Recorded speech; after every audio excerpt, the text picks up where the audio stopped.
आज की कहानी है ठाकुर का कुआं। ठाकुर का कुआं। जोखू ने लोटा मुंह से लगाया तो पानी में सख्त बदबू आई। गंगी से बोला, यह कैसा पानी है, मारे बास के पिया नहीं जाता। गला सूखा जा रहा है और तू सड़ा हुआ पानी पिलाई देती है। गंगी प्रतिदिन शाम को पानी भर लिया करती थी। कुआं दूर था, बार बार जाना मुश्किल था। कल वह पानी लाई तो उसमें बू बिल्कुल न थी। आज पानी में बदबू कैसी? लोटा नाक से लगाया तो सचमुच बदबू थी। जरूर कोई जानवर कुएं में गिरकर मर गया होगा, मगर दूसरा पानी आवे कहां से? ठाकुर के कुएं पर कौन चढ़ने देगा? दूर से लोग डांट बताएंगे।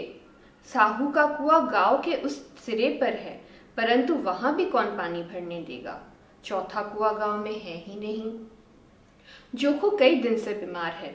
कुछ देर तक तो प्यास रोके चुप पड़ा रहा, फिर बोला, अब तो मारे प्यास के रहा नहीं जाता। ला थोड़ा पानी नाक बंद करके पी लो। गंगी ने पानी ना दिया। खराब पानी पीने से बीमारी बढ़ जाएगी, इतना जानती थी, परंतु यह न जानती थी कि पानी को उबाल देने से उसकी खराबी जाती रहती है। बोली, यह पानी कैसे पियोगे? न जाने कौन जानवर मरा है। कुएं से मैं दूसरा पानी लाए देती हूँ। जोखू ने आश्चर्य से उसकी ओर देखा। दूसरा पानी कहाँ से लाएगी? ठाकुर और साहू के तो दो कुएं तो है, क्या एक लोटा पानी ना भरने देंगे? हाथ पांव तुड़वा आएगी और कुछ ना होगा, बैठ चुपके से। ब्राह्मण देवता आशीर्वाद देंगे, ठाकुर लाठी मारेंगे, साहू जी एक के पाँच लेंगे। गरीबों का दर्द कौन समझता है?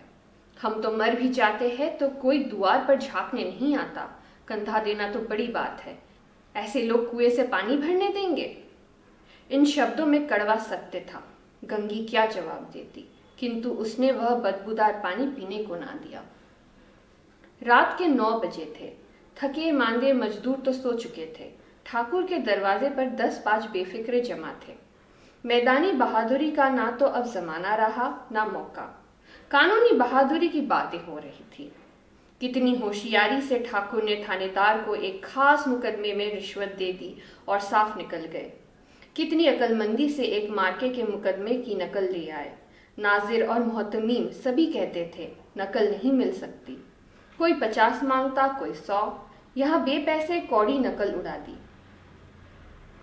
काम करने का ढंग चाहिए। इसी समय गंगी कुएं से पानी लेने पहुंची। कुप्पी की धुंधली रोशनी कुएं पर आ रही थी। गंगी जगत की आड़ में बैठी मौके का इंतजार करने लगी। इस कुएं का पानी सारा गांव पीता है। किसी के लिए रोक नहीं, सिर्फ ये बदनसीब नहीं भर सकते। गंगी का विद्रोही दिल रिवाजी पाबंदियों और मजबूरियों पर चोटें करने लगा। हम क्यों नीच है और ये लोग क्यों ऊंच है? इसलिए कि ये लोग गले में तागा डाल लेते हैं। यहाँ तो जितने हैं एक से एक छठे हैं। चोरी ये करे, जाल फरेब ये करे, झूठे मुकदमे ये करे। अभी इस ठाकुर ने तो उस दिन बेचारे गडरिये की एक भेड़ चुरा ली थी और बाद में मारकर खा गया। इन्हीं पंडित जी के घर में तो 12 मास जुआ होता है। यही साहू जी तो घी में तेल मिलाकर बेचते हैं। काम करा लेते हैं, मजूरी देते नानी मरती है। किस बात में है हमसे ऊंचे? हाँ, मुंह में हमसे ऊंचे है।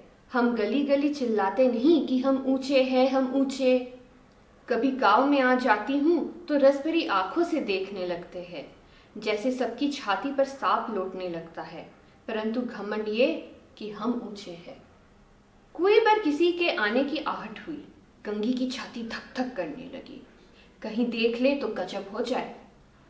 एक लात भी तो नीचे ना पड़े। उसने घड़ा और रस्सी उठा ली और झुककर चलती हुई एक वृक्ष के अंधेरे साए में जा खड़ी हुई।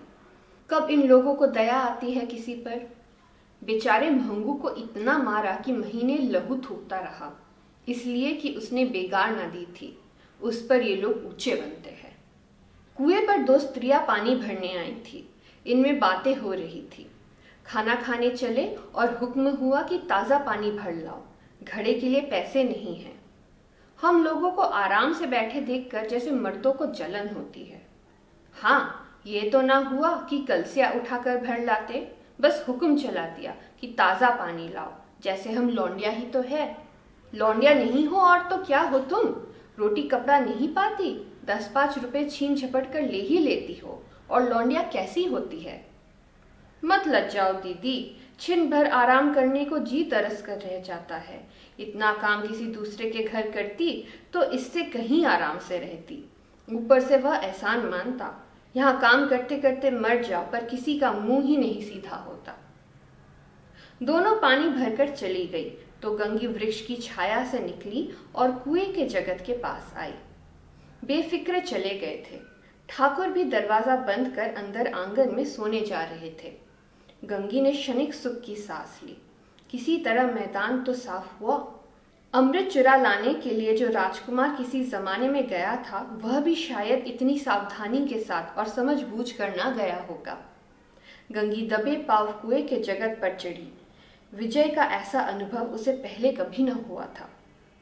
उसने रस्सी का फंदा घड़े में डाला, दाएं बाएं चौकन्नी दृष्टि से देखा, जैसे कोई सिपाही रात को शत्रु के किले में सुराख कर रहा हो।